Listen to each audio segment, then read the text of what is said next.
And hello, everybody. Welcome to the Unslaved Podcast. Very happy to be here with you once again for episode 122. And we are very happy to welcome Caleb Colley to the show. And I'm going to pass it over to Michael to do an introduction for us today. Thank you, David. This is a podcast we're going to do on one of the probably the most controversial subjects. We've got Caleb here because what we'll be looking at specifically is the Irish writer Jim Cairns. He wrote a book. An intriguing and unusual and controversial book called Disappeared Off the Face of the Earth. Now, he wasn't the greatest writer in the world, old Jim, and me and he have been in contact, for more than a decade. He sort of faded from the scene. His website's down. The book is largely unavailable. So Caleb, took it on himself, even unbeknownst to myself, to rewrite the book in a much more readable English, and is making that available now. So we wanted to do a special on that because it gets into the subject that I myself have been interested in since about the mid 70s because of a couple of killings in Belfast that were high profile. It started a few years earlier, like in 1972, 73. I started getting into the subject about 77. And then later, many years later, came across the work of Jim Cairns, who is the only credible authority that even talks about this subject. In America, you have McMartin case and you have many other cases, and they talk about it. But Jim Cairns is a solo voice talking about this at that time in England. So Caleb has done this wonderful rescripting of the whole book and made that available. We want to start off talking about how Caleb came to do that, and what prompted you to do that. But David, we have an opening quote just to set the tone. Please read that, and then we'll get into Colley's background and the reasons why he sort of about doing this work. Absolutely. This quote comes from Valencia Strayton from her book, The Celestial Ship of the North. And this quote is saying, "The religion of the ancient peoples seems to have been one throughout the entire world, a great brotherhood, a universal faith.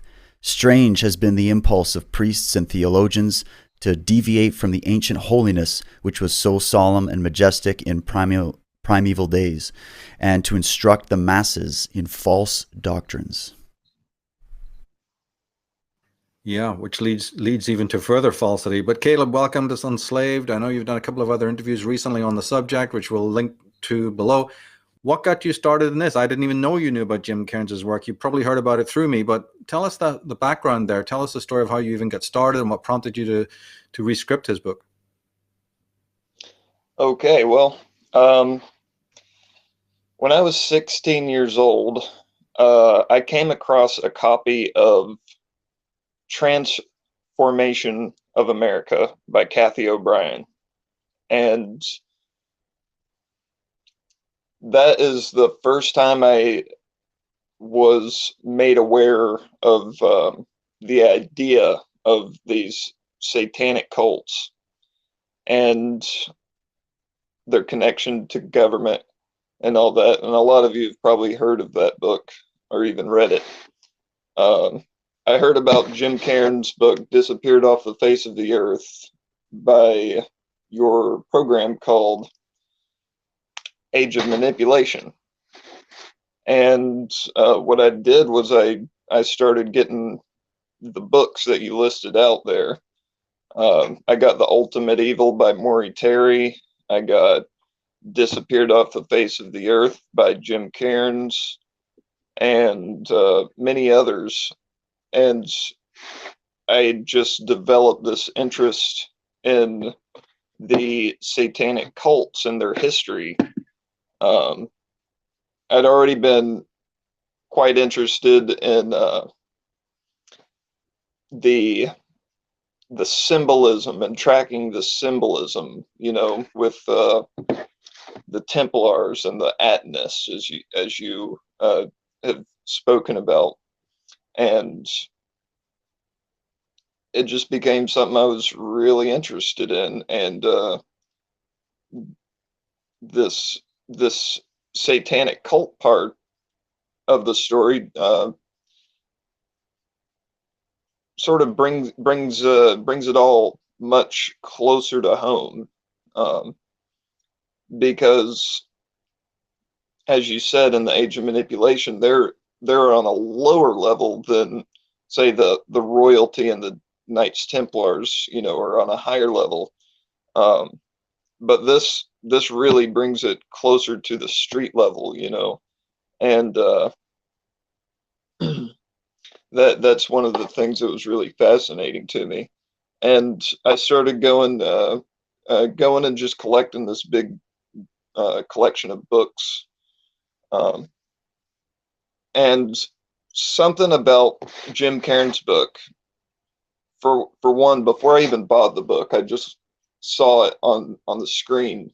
Um, sorry, you have a picture. You'll show it in a minute. Yeah, David, go to. Yeah,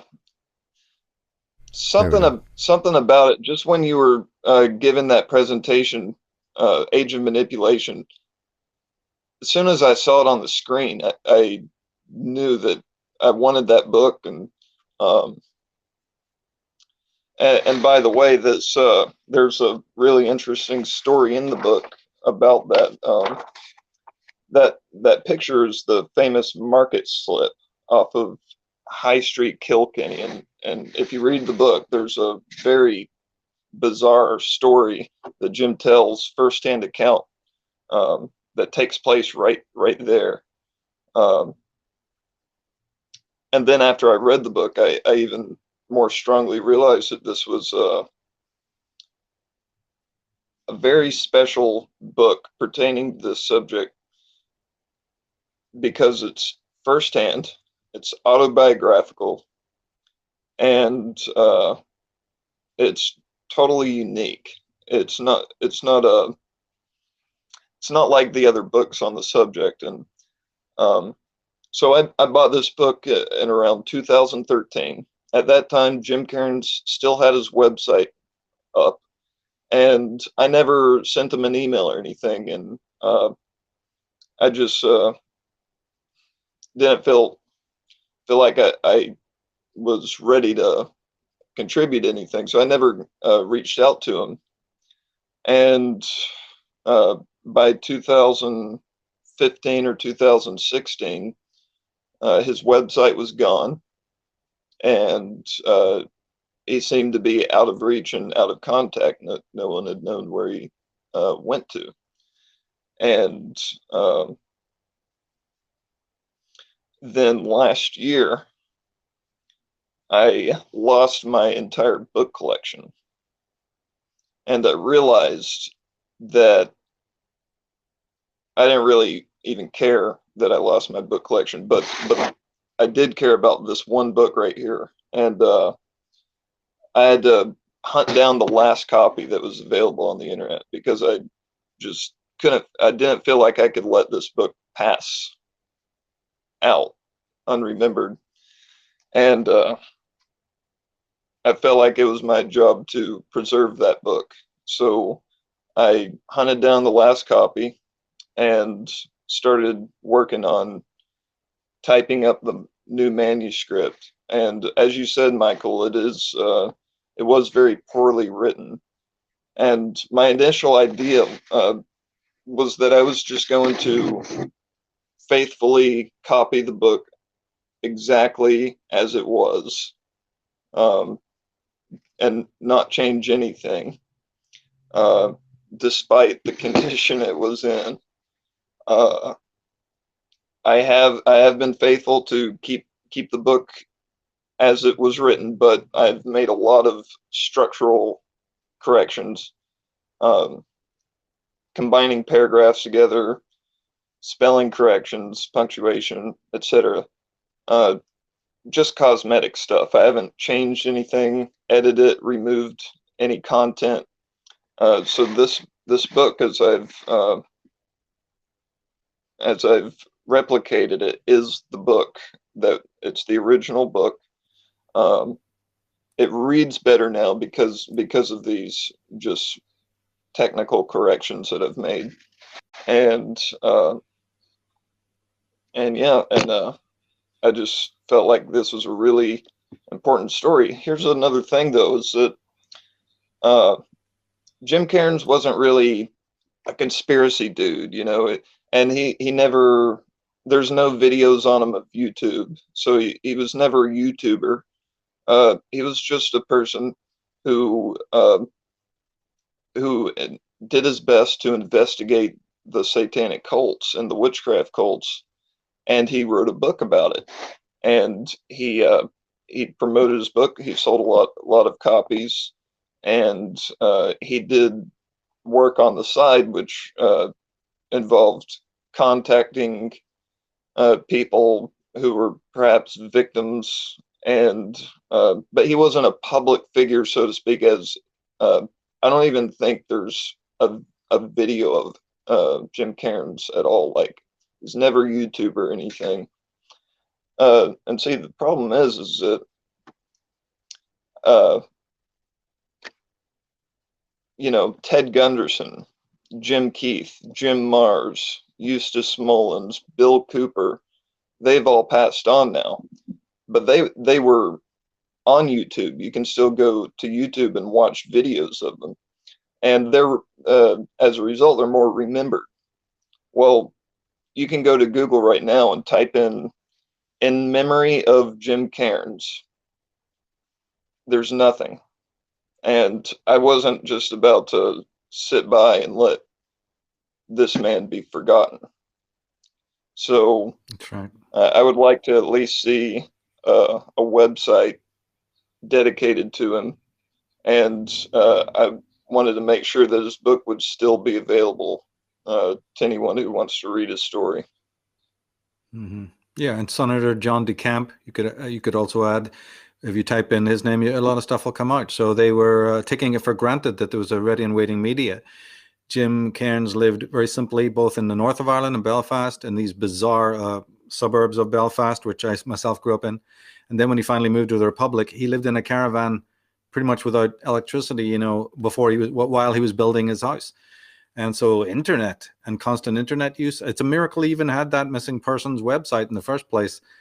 And then, of course, it's very fragile, because should that disappear with his contact info and all the resources that he made available, you're back into the dark, which is exactly what his enemies would have wanted, of course. So that's why I couldn't wait to get you on, because it's very, very special. We will have you on again, because by no means could we in one session ever cover everything of content-wise that he gets into in the book. That's just not going to happen in one. So it's an ongoing discussion.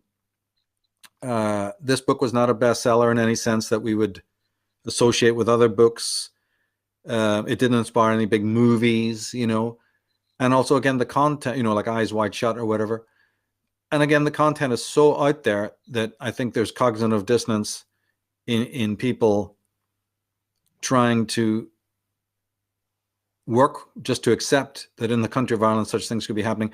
But back to a practical point, are you making the book available? How would you do that? Through a site, or have you a contact info on that that we'll be able to publicize here on Unslaved? Or how are you going to actually do that? Is it a PDF, set of docs, or what?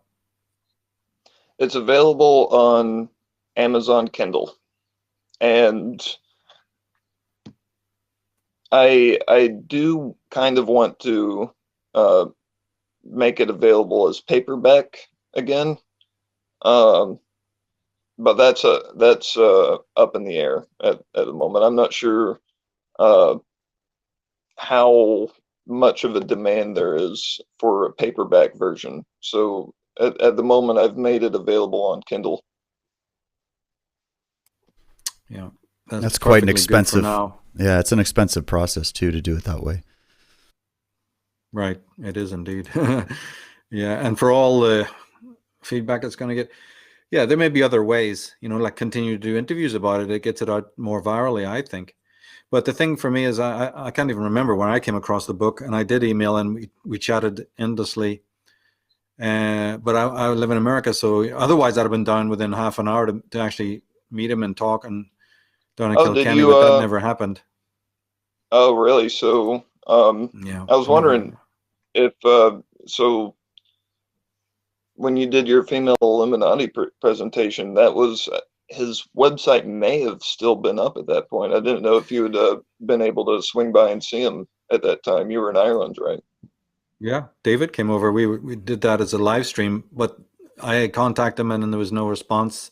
Yeah, I think I'd contacted him at least once every 6 months, and there was never, you know, towards the end. It's not the